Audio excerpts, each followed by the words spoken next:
오늘 본문 속에서 베드로는 두 명의 한 남자와 여자를 고치죠. 주인공이 갑자기 바뀌어요. 시점이 갑자기 바뀌는 거죠.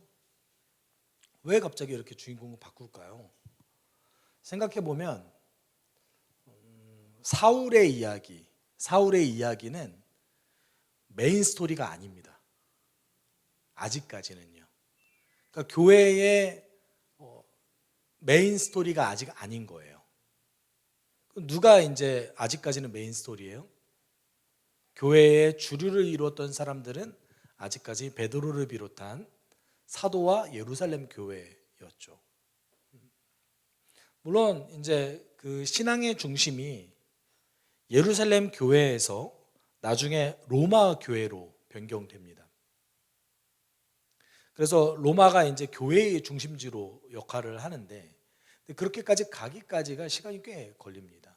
그리고 아직까지 예루살렘이 멸망하기 전이었기 때문에 예루살렘 교회의 사도들이 아직 모여 있는 상황이었습니다. 여러분, 스데반의 죽음으로부터 시작됐던 교회에 있었던 큰 박해가 이제 해결되었습니다.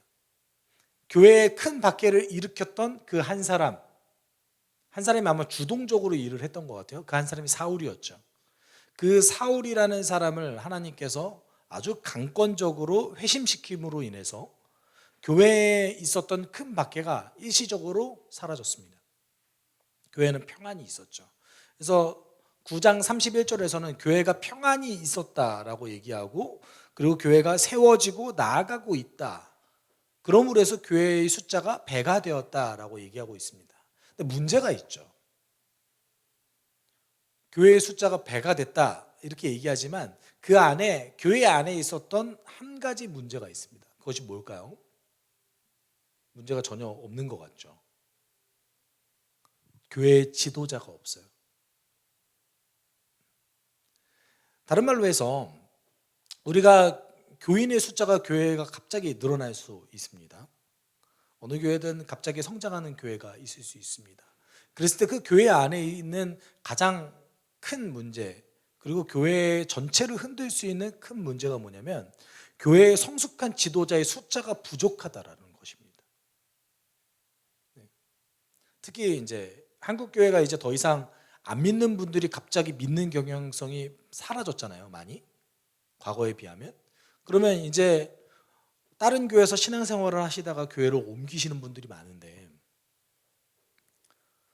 그랬어도 역시 똑같은 문제가 발생하는 거죠. 교회 입장에서는 그분들이 어떻게 신앙생활을 하셨는지 모르잖아요. 그러면은 검증의 시간을 좀 거쳐야겠죠. 그러니까 교인 숫자가 갑자기 늘어났을 때에 큰 문제점이 발생할 수 있는 거예요. 그때 어떤 일이 벌어질까요? 당연히 목회자가 쉬지 못하겠죠. 오늘 본문도 동일한 일이 벌어집니다. 사도들이 교회 곳곳을 돌아다니면서 순회 설교를 하기 시작합니다. 이유가 있죠. 교회 지도자가 부족했습니다. 그래서 32절에 이렇게 얘기하죠. 베드로는 사방을 두루 다니다가 루다에 내려가서 거기에 사는 성도들도 방문하였다라고 얘기합니다. 그러면 루다는 대략 예루살렘에서 한 40km 정도 떨어진 곳이에요. 유대 지방을 다스리고 있는 10개의 그 행정구역 중에 하나였습니다. 대략 40km죠. 40km 정도면 그래도 걸어서 가면 한 이틀 정도 걸릴까요? 천천히 걸어서 가면 한 이틀 걸릴 것 같은데, 뭐 여기 군대 다녀오신 분들은 그거 하루 안에 행군할 수 있는 거 아닙니까? 라고 말씀하실 수 있지만 죄송해요, 제가 군대를 안 다녀와서. 네. 뭐 무리하면 갈 수 있는 곳이죠. 한 40km 정도 되기 때문에 이곳이 뭐 엄청 예루살렘에서 멀리 떨어진 곳이 아닙니다. 그리고 유다 지역 안에 들어가 있는 곳이죠. 그렇기 때문에 이방 민족도 분명히 살았지만 가장 지배적으로 있었던 민족 계열은 아무래도 유대인들이었죠. 루다라는 지역은 그곳입니다. 그곳에 가서 베드로가 성도들을 방문했습니다. 아마 그곳에 공동체가 있었을 가능성이 매우 높습니다. 교회가 있었던 것 같아요. 그곳에 가서 베드로는 성도들을 방문했는데 이제 그곳에서 한 성도를 만납니다. 누구죠? 애니아라는 성도입니다. 우리 33절 34절 같이 좀 읽어볼까요? 거기서 그는 8년 동안이나 중풍병으로 자리에 누워있는 애니아라는 사람을 만났다.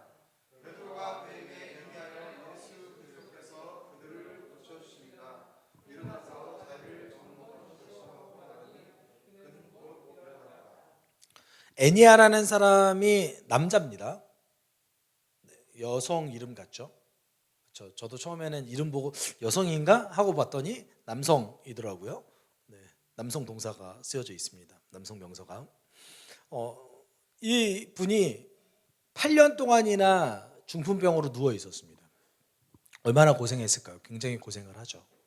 움직이지도 못하고 아마 운동량이 부족했기 때문에 스스로의 몸을 이렇게 다루기도 쉽지 않았을 겁니다.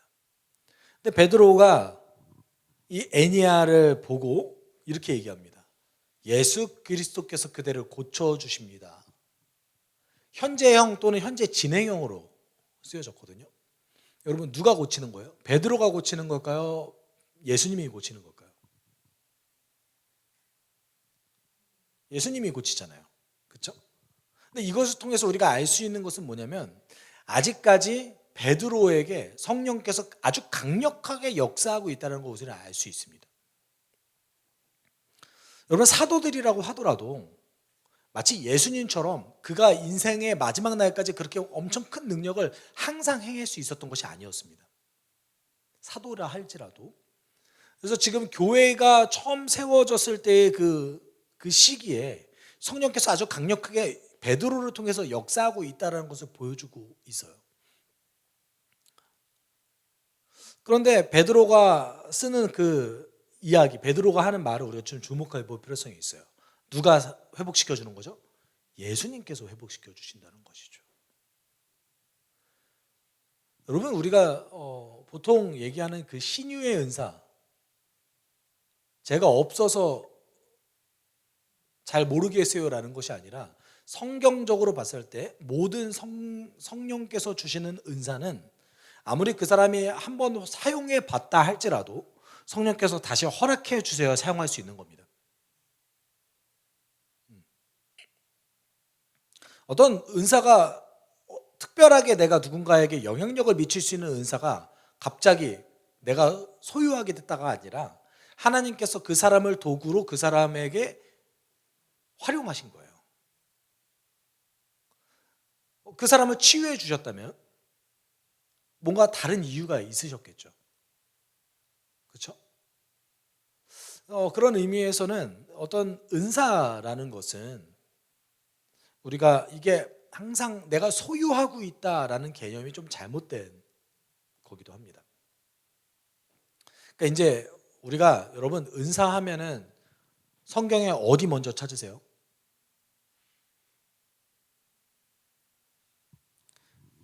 은사하면 고린도전서 12장 먼저 찾는다. 그렇죠? 대부분. 그렇죠? 로마서 12장 찾으시는 분 계세요? 로마서 12장에도 은사가 나옵니다. 그렇죠? 혹시 모르실 수도 있어요. 거기에도 은사가 있다고요? 여러분 잘 생각해 보세요. 바울이 교회 안에서 사용되는 은사에 대해서 두 번 기록했는데 한 번은 로마서 12장, 한 번은 고린도전서 12장이었습니다. 그런데 고린도전서 12장이 우리가 가장 잘 알려진 은사죠. 그래서 성령의 9가지 은사라고 얘기하잖아요. 그런데 잘 생각해 보시면 고린도전서 12장에서는 그 은사에 대해서 부정적으로 기록했습니다. 너희가 이 성령의 9가지 은사를 모두 다 받았다 할지라도 사랑이 없으면 아무 쓸모 없다. 내가 너에게 가장 큰 은사를 알려주겠다라고 얘기하면서 사랑을 얘기하죠. 그게 고린도전서 13장입니다. 그런 의미에서는 성령의 9가지 은사입니까? 10가지 은사입니까?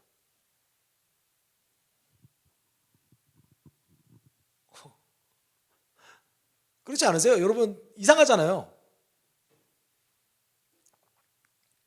성령께서 주시는 은사가 9가지 뿐이겠어요? 그 9가지를 가장 대표적으로 사람들이 추구하는 그 9가지 은사를 말씀하신 다음에 그 다음에 사랑을 얘기한 거예요. 근데 그 은사들을 부정적으로 사용했잖아요. 그러니까 질서 있게 사용해라. 왜냐하면 그 은사가 주는 그 지식들이 부분적이다. 완전한 진리가 아니다 라고 얘기합니다.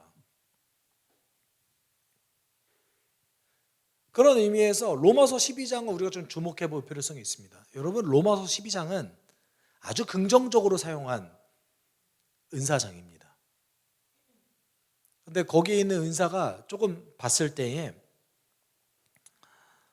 누구나 다 있을 수 있는 거 아니야? 라고 생각할 만한 은사들이에요. 당연하죠. 여러분, 내가 하나님께서 나의 성품, 나의 성향에 따라서 주신 그 특성들이 있습니다. 사람들 다 다르잖아요. 그 특성에 따라 하나님께서 은사를 주시는데 그 은사를 모두가 주시는데 그거를 개발하는 것이 너무 중요한 겁니다. 언젠가 저희 교회에서 올해의 은사 세미나를 할 건데 제가 제자훈련 받은 이후 분들께 이렇게 은사 세미나를 할 마음이 있습니다. 로마서 12장을 강의하면서.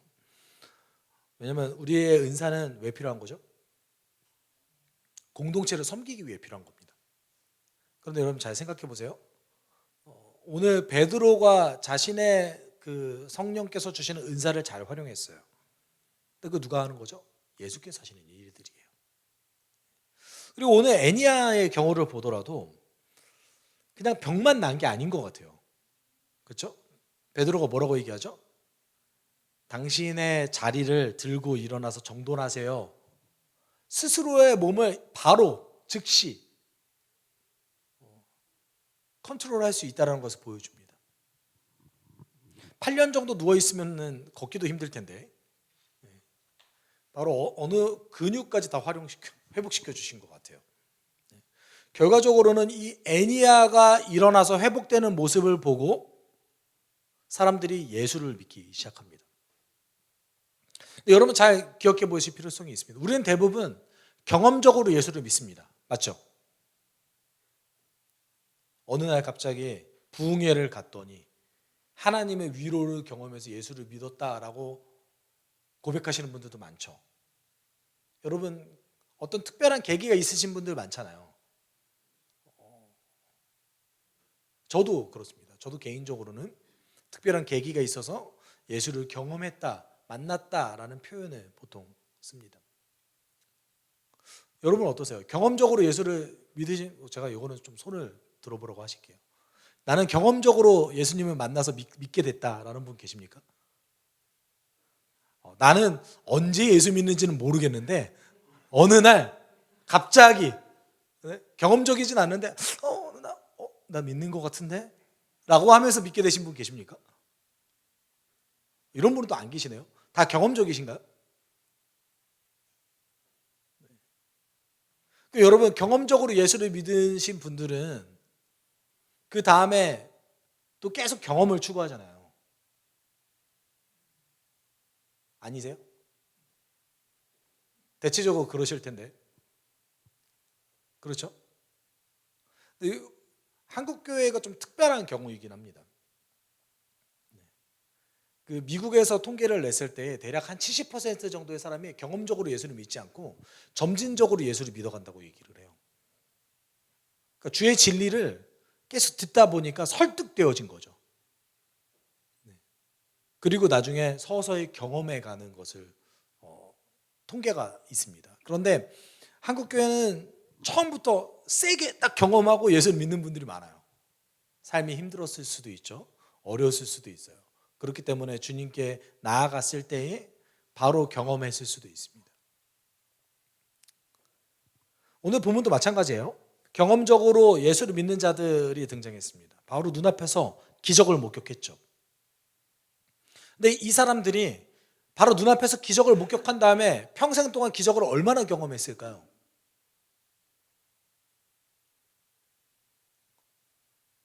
생각보다 그렇게 많지 않았을 것 같아요. 그 다음부터 이 사람들이 했던 것들은 뭘까요? 천천히 진리를 알아가는 것을 한 거죠. 우리는 경험적으로 예수를 믿을 수 있습니다. 어떤 분들은 경험이 아니라 설득되어져서 이제 내가 예수를 믿기로 결단하는 분들도 계십니다. 그렇지만 그 모든 것이 다 결국에는 어떤 과정을 거쳐야 돼요? 그 안에서 어떤 과정을 거쳐야 돼요?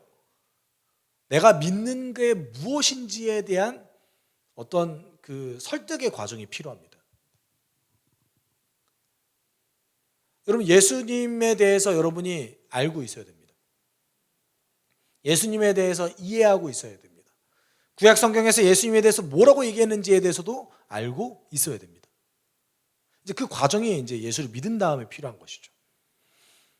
오늘 본문 속에서 등장한 이 사람들, 주님을 믿게 됐다라고 얘기하는 사람들은 공동체를 통해서 그것을 이제 평생 경험하는 것이죠. 그런데 그 과정 속에서 있을 때에 한 사람의 이야기에 대해서 이제 나레이터가 본문이 다시 얘기하기 시작합니다. 그런데 욥바에 다비다라는 여제자가 있었다. 그 이름은 그리스도 말로 번역하면 도르가인데 이 여자는 착한 일과 구제 사업을 많이 하는 사람이었다라고 얘기합니다. 여러분, 이 이름이 뭐예요? 다비다라는 이름입니다. 이것이 아람어예요. 다비다는 유대인들이 쓰는 아람어로 다비다라는 이름을 가지고 있었는데 그리스 말로 번역하면 도르가라고 얘기합니다. 이것을 통해서 우리가 알 수 있는 것은 무엇이죠? 이 여인이 헬라 문화권 안에, 그리스 문화권 안에 살아가고 있는 유대인이었다는 것을 우리는 알 수 있습니다. 왜냐하면 도시가 욥바였거든요. 욥바는 항구 도시입니다. 여러분, 욥바 하면 기억나는 선지자 있죠?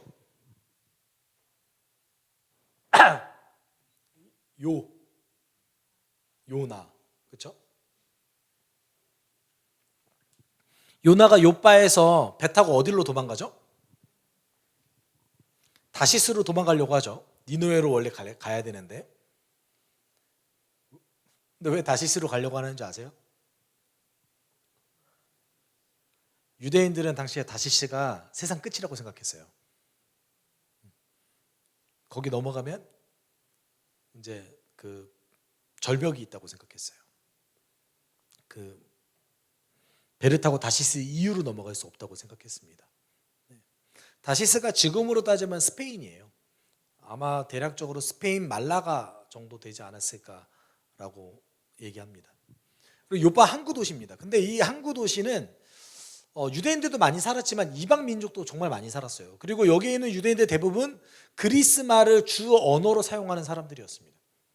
근데 이상하게 여기 루다랑은 그렇게 멀리 떨어지지 않았어요. 근데 여기 나오는 욥바에 살고 있는 다비다라는 여제자가 어떤 사람이었어요?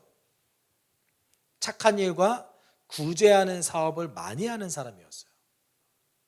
그러면 이 여제자의 배경을 우리는 좀 알 수 있어. 첫 번째는 이 여인이 어느 정도 재력이 있었던 여인입니다.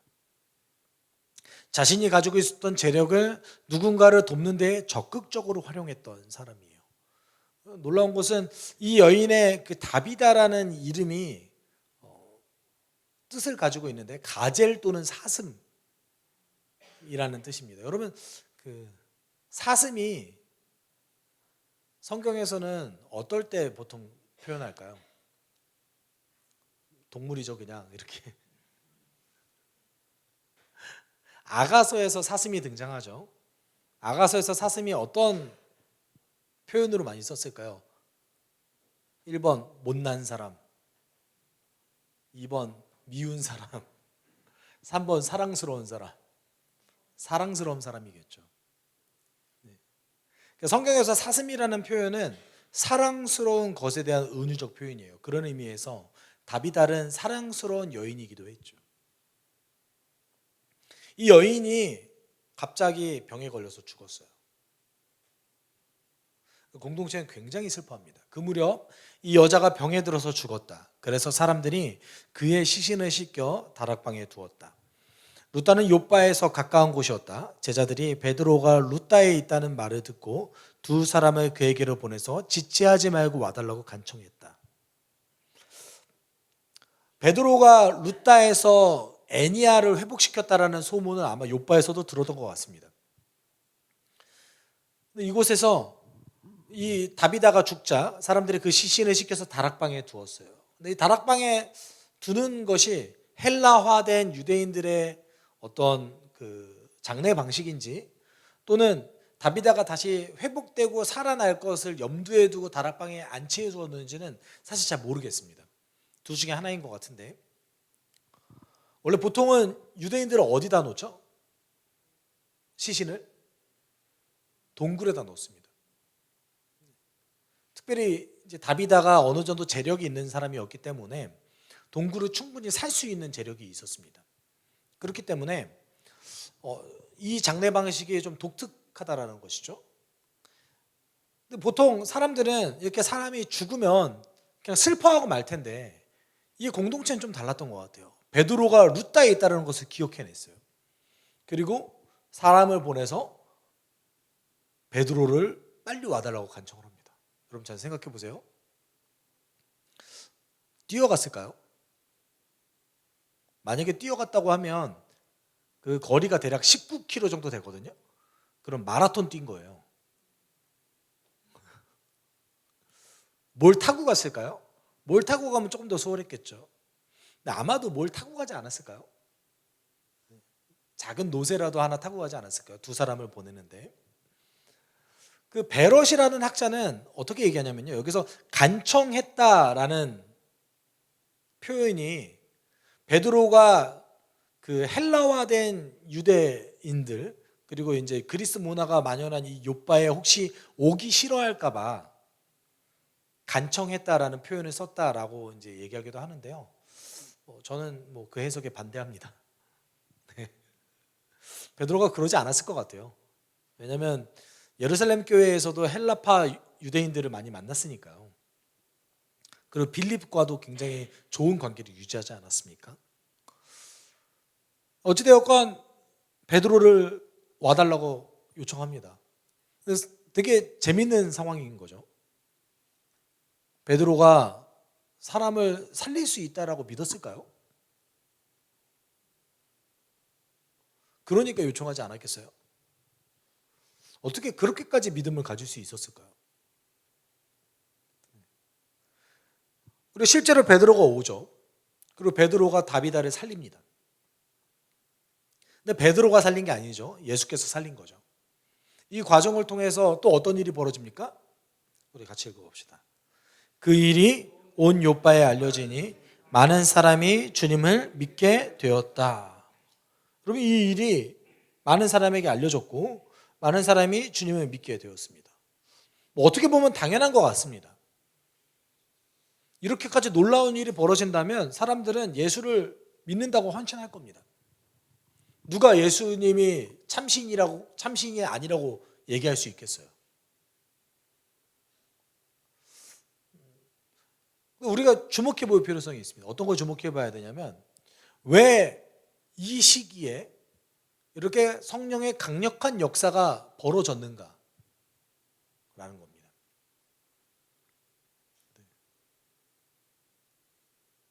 왜 그럴까요? 하나님께서 지금 교회를 확장시키시기를 원하신 거예요. 특별히는 점점 더 그 교회의 영역이 어디로 가고 있습니까? 유대의 영역에서 점점 더 어디로 가고 있는 거예요? 이방인 지역으로 점점 더 늘어나고 있어요. 그 대표적인 곳이 이제 욥바인 겁니다. 이제 욥바에서 한층 더 나아가면 이방인들이 훨씬 더 많이 거주하는 지역으로 나아갈 겁니다. 그곳에서 하나님께서는 교회를 세우시길 원하신 거예요. 그리고 저는 개인적으로는 43절을 굉장히 주목하는데, 43절 우리 같이 읽어볼까요? 그리고 베드로는 여러 날 동안 욥바에서 시몬이라는 무두장이의 집에서 묵었다. 여러분 43절이 뭐가 그렇게 특별할까요? 혹시라도 과거의 제 설교를 굉장히 유익 있게 들으셨다면 캐치하실 수도 있습니다. 지금 베드로가 어디에 머물고 있죠? 무두장이의 집에 머물고 있어요. 이게 뭐가 대단한 일이라고요. 무두장이라는 직업이 어떤 목록에 해당되는 건지 알면 여러분이 좀 다르게 생각할 수 있습니다. 무두장애는 죄인이라고 불리는 직업의 목록 안에 들어가 있던 직업이었습니다. 다른 얘기로 하면 무두장애는 세리와 창녀와 같은 취급을 받았던 직업이었어요. 왜요? 계속해서 시체를 만져야 되니까요. 근데 시몬이 죄송해요. 베드로의 이름도 시몬이거든요. 베드로가 어디에 머물고 있죠? 무두장애의 집에, 시몬의 집에 머물고 있어요. 그럼 베드로 안에 있었던 뭐가 깨어진 거예요? 편견이 깨어진 거예요. 베드로 안에 있었던 뭐가 깨어진 거예요? 그들만에 가지고 있었던 전통이 깨어지고 있는 거예요. 이제 더 이상 사람을 하나님의 자녀로 볼 수 있게 되어진 거죠. 더 이상 그 사람이 이 사람은 하나님이 용서하지 않을 거야, 이 사람은 하나님이 버리실 거야 라고 판단하지 않게 된 거예요. 모든 사람을 어떻게 보게 된 거예요? 하나님이 받으실 수 있는 존재라고 여기기 시작했다라는 겁니다. 왜냐하면 무두장애의 집 말고도 또 다른 집도 찾을 수 있었을 거 아니에요. 충분히. 그리고 그 요바에 있었던 공동체가 베드로에게 얼마나 감사했겠습니까? 그리고 그 베드로를 얼마나 귀하게 요청했겠습니까? 요바에 있을 때마다 아마도 굉장히 많은 성도들이 계속 찾아와서 예수님에 대해서 물어봤을 거예요. 그리고 베드로도 예수님에 대해서 계속해서 전했을 겁니다. 그럴 기회가 없잖아요. 베드로가 요바에서 상당한 기간을 머물면서 예수님에 대해서 전했을 겁니다. 근데 이미 이때 베드로의 마음속에 어떤 것이 있었던 거예요? 성도 안에 있었던 어떤 본인이 가지고 있었던 편견과 본인이 가지고 있었던 그 꺼리낌이 사라졌다라는 겁니다. 베드로가 성장했다라는 것이죠. 교회가 이제 사랑과 은혜가 풍성한 곳이 된 것이죠. 예수님의 회복이 가득한 곳이 된 겁니다. 그러면 초대교회 사람들, 그 초기교회 사람들이 함께 모여 예배할 때 사실 무엇을 느꼈을까요? 여러분, 이때에 도시에 살던 사람들이 어떤 삶을 살았을까요? 대부분이 지금보다 삶이 쉬웠을까요? 어려웠을까요? 대체적으로 어려웠겠죠. 그렇죠? 그리고 주기적으로 10년에 한 번 정도는 역병을 경험합니다. 그러면은 내 주변의 사람들이 어쨌든 병에 걸려서 죽는 경험을 많이 받겠죠. 인생의 고통을 많이 경험했겠죠. 내 자녀 중에 적어도 한두 명 정도는 죽음을 받겠죠. 내가 낳았지만. 이때 영아 사망률이 얼마나 높았습니까? 왕의 자녀들도 그렇게 많이 죽는 시대인데. 그래서 실제로 그 고대 도시의 유물들이 발굴될 때에 하수구 같은 곳에 그렇게 그 영유아의 뼈들이 많이 등장한다고 합니다. 그러니까 두 가지가 있는 거죠. 병 걸려서 죽은 아이들도 있는 반면에 유기한 아이들도 있는 거예요. 장애가 있거나 또는 이제 남자 아이를 원하는데 여아가 태어났거나 했을 때에 유기하는 일들은 로마 사회 가운데 굉장히 많이 발생했습니다. 근데 그리스도인들은 이거를 철저하게 금지했다고 해요. 도시 생활 자체가 고통이었을 겁니다. 도시 생활 자체가 굉장히 어려움을 극복해야 되는 상황이었을 겁니다. 그때 이들이 교회에 모여서 누렸던 것이 무엇입니까? 예수를 통한 사랑과 회복이었던 거죠. 어떤 자들은 자신의 삶을 돌볼 여력이 없었을 수도 있습니다. 그래도 우리는 말씀을 읽고 그 말씀을 지키기 위해서 노력하잖아요. 그리고 때때로 어떤 분들은 내가 지금 말씀을 못 지키는 거에 대해서 자책하기도 하고 힘들어하기도 하잖아요. 그럼 이때 초대교회 사람들은 어땠을까요? 그런 걸 사치로 느꼈을 수도 있습니다. 공동체 모임이 너무 좋은 거예요. 인생 자체가 고통이었기 때문에. 그들에게 교회는 예수님의 사랑을 아주 직접적으로 느낄 수 있는 곳이었고, 그들에게 교회는 회복이 있는 곳이었습니다. 그렇기 때문에 베드로도 곳곳마다 다니면서 성도들을 만나는 것을 너무나 즐거워했던 것이죠. 베드로가 성도를 만나기를 너무 즐거워했던 것에 대한 기록이 남아있죠. 베드로전서 1장 8절에 이런 기록이 있습니다. 좀 같이 읽어볼까요? 여러분은 그리스도를 본 일도 없으면서 사랑하며 지금 그를 보지 못하면서도 믿으며 말로 다 표현할 수 없는 즐거움과 영광을 누리면서 기뻐하고 있습니다. 아멘. 베드로가 봤을 때 너무 신기했을 거예요. 베드로는 예수님의 사랑을 직접 느꼈고 예수님을 항상 봤고, 심지어 자신의 사명을 버리고 떠나갔음에도 불구하고 예수님이 직접 찾아오셔서 그를 다시 불러일으키셨잖아요. 그런데 예수를 한 번도 본 적 없는 그 사람들이 예수를 사랑하네? 아니, 오히려 즐거워하기도 하고 있네? 얼마나 신기했을까요? 교회 안에 뭐가 있기 때문에 이것이 가능했던 겁니까? 그들이 예수를 직접 누렸기 때문에 그렇습니다. 그들이 예수의 회복을 직접 경험했기 때문에 그렇습니다. 여러분, 교회는 어떤 곳입니까? 예수의 사랑과 회복을 누리는 곳입니다. 여러분, 교회는 어떤 곳입니까? 성장의 도구가 아닙니다. 교회는 가장 먼저 해야 될 것이 무엇입니까? 예수의 사랑과 회복을 먼저 누리는 곳입니다. 사랑하는 여러분, 우리에게 가장 중요한 것이 무엇입니까? 예수를 누리는 거예요. 우리는 언제나 조건적이죠. 우리의 사랑은 언제나 조건적입니다. 그런데 예수는 우리를 조건적으로 대하고 있지 않습니다.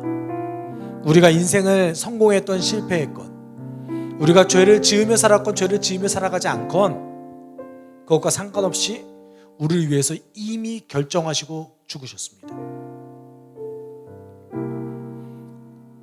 우리는 공동체 안에서 먼저 이 사랑을 누릴 줄 알아야 합니다. 오늘 본문은 이 사랑을 누리는 자들에 대한 이야기가 쓰여져 있습니다. 그랬을 때 우리 삶에 회복이 있습니다. 우리가 지금 함께 기도할 때, 하나님, 내가 힘들고 어려울 때, 내 삶이 지친다고 느껴질 때에, 내 삶이 좌절된다고 느껴질 때에 가장 먼저 예수의 사랑을 누릴 수 있게 주님 도와주십시오.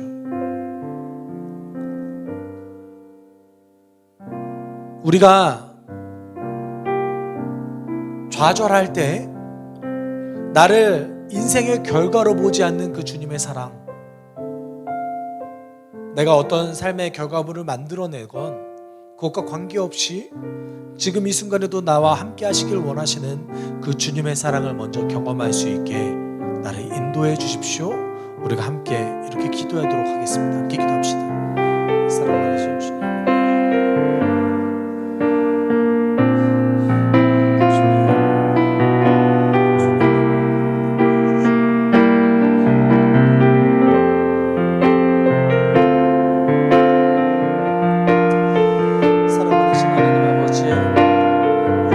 좌절이 있을 때에, 어려움이 있을 때에, 당신께 나아가지 못할 때에, 하나님, 그럴 때마다 우리가 당신께 나아갈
사랑이 많으신 하나님 아버지, 하나님, 지금 이 순간에도 우리와 함께 하신다고 이야기하시는 그 주님의 놀라운 사랑을 우리가 삶 속에서 경험할 수 있게 주님 도와주십시오. 지치고 어려울 때, 괴로울 때 가장 먼저 당신께 내 마음을 알리고 위로받을 수 있게 하여 주십시오. 나의 성공과 실패가 당신께 나아가는데 방해되는 요소가 되지 않게 하여 주시고, 한 주간 어떤 상황 속에서도 예수의 그 사랑과 회복을 누릴 수 있는 우리 되게 하여 주시옵소서. 모든 것 감사하며 예수님의 이름으로 기도드립니다. 아멘. 주 예수 그리스도의 은혜와 하나님의 사랑과 성령의 교통하심이 한 주간에 어떤 상황 속에서도 예수의 사랑과 회복을 누리길 소망하는 숲속교회 성도들 위해 함께 있을지어다. 아멘.